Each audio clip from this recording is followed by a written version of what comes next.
दोस्तों, बीवी की सहेली क्या कहेगी, यही सोच सोच के आज न जाने कितने ही घरों में आग लगी हुई है। इस वक्त भी न जाने कितनी ही बीवी की सहेलियां अपने हाथ में माचिस और पेट्रोल लिए घूम रही है। ऐसा क्या है कि इन बीवी की सहेलियों को जरा भी चैन नहीं पड़ता दूसरों के घरों में आग लगाए बगैर। अगर आपकी बीवी की सहेली के घर में गलती से कार आ गई है और आप मोटरसाइकिल पे, स्कूटर पे ऑफिस जाते हो, तो बस अगले ही दिन से आपकी बीवी की सहेली ताना देना शुरू कर देगी।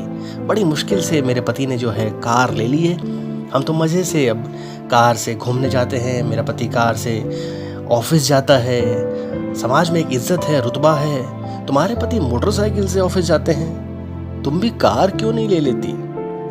ये ताने जब बीवी की सहेली बीवी को देना शुरू करती है और बीवी रात को थके हारे ऑफिस से आए पति के कानों में ये जहर घोलने लगती है, बस कैसे बेचारा एक आदमी ऑफिस जाए, कैसे परिवार संभाले। जब शाम को थका हारा घर पे आए तो उसकी ही बीवी न जाने सोसाइटी में, समाज में, मोहल्लों में कहाँ कहाँ से उनकी सहेलियों के ताने सुन के आती है और वो सारे के सारे ताने पति के कान में उड़ेल देती है। ये जो नकली कंपटीशन की भावना है, ये समाज के लिए बहुत घातक है। बेचारा 20,000 रुपये कमाने वाला पति न जाने कैसे ईएमआई पर 5,000, 6,000, 7,000 की ईएमआई पे कार का इंतज़ाम करता है और बस भरता रहता है ईएमआई। उसे कोई ज़रूरत नहीं थी, वो मोटरसाइकिल पे ऑफिस जा सकता था, लेकिन बीवी की सहेलियाँ जीने कहाँ देती है बीवी को और बीवी कहाँ जीने देती है पति को। किसी भी मुद्दे पर आप बहस कर लीजिए बीवी की सहेलियों से, वो एन केन प्रकार कैसे न कैसे करके बस आपकी बीवी को नीचा दिखाने का कोई मौका नहीं छोड़ती। गलती से उसने अगर महंगा 15-20 हज़ार का लहंगा ले लिया और किसी शादी में चली गई और आपकी बीवी ने सस्ता वाला लहंगा पहना हुआ है, तो बस आपका अगले 1 महीने तक जीना मुश्किल है, क्योंकि आपकी बीवी इसी बात का ताना देती रहेगी कि दोबारा मुझे किसी शादी में जाने के लिए बोलना मत, जब तक मुझे 20,000 रुपये का लहंगा ला के ना दो। मेरी सहेली ने मेरा जीना मुश्किल कर दिया है। ये क्या है?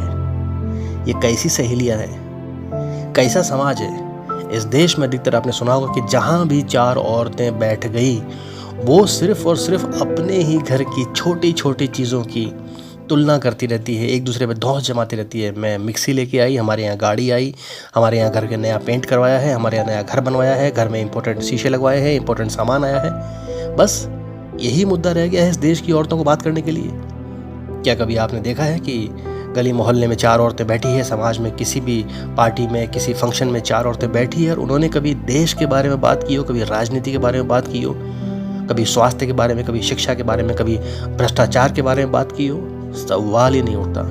ये बातें उनके लिए पाव भर के कप में 1 किलो चीनी डालने के बराबर है, जो जा ही नहीं सकता। जहाँ 4 औरतें बैठी, सिर्फ घर गृहस्थी की बातें, और वो भी एक दूसरे को ताना देकर नीचा दिखाने वाली घर गृहस्थी की बातें। वो सारे के सारे ताने घूम फिर के बेचारे पतियों के कानों में आते हैं और पतियों का जीना मुश्किल है।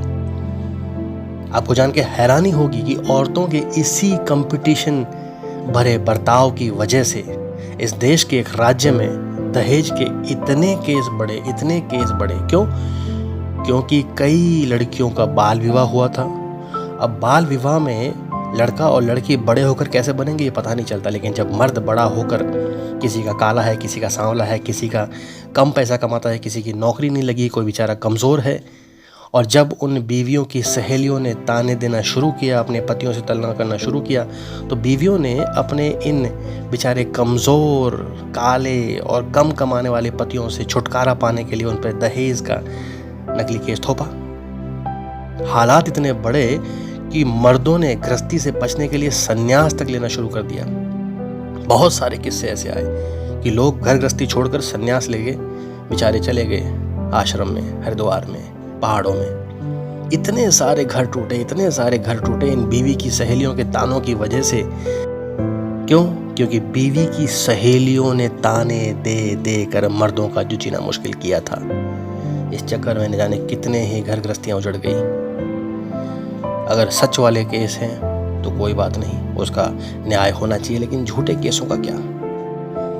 बहरहाल औरतों को ये तुलना करने की प्रवृत्ति से बचना चाहिए, बड़ी घातक है। जहाँ 4 औरतें बैठी नहीं, बस एक दूसरे की बुराई और तुलना।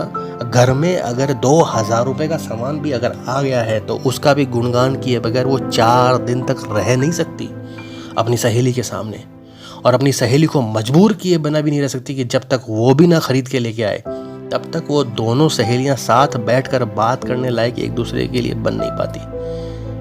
कैसा समाज है। बिरादरी में बैठना है तो आपकी सहेली ने जो सामान लिया है वो आपको भी खरीदना पड़ेगा, चाहे उसके लिए आपके पति पर कितना ही भार क्यों ना पड़ जाए। इसलिए बीवी की सहेली क्या कहेगी, इस आधार पर आज मर्दों की जिंदगी हो गई है। उनके जीवन में सुख और चैन इसी आधार पर है कि उसकी बीवी की सहेली ने कुछ कहा तो नहीं। कमाल है।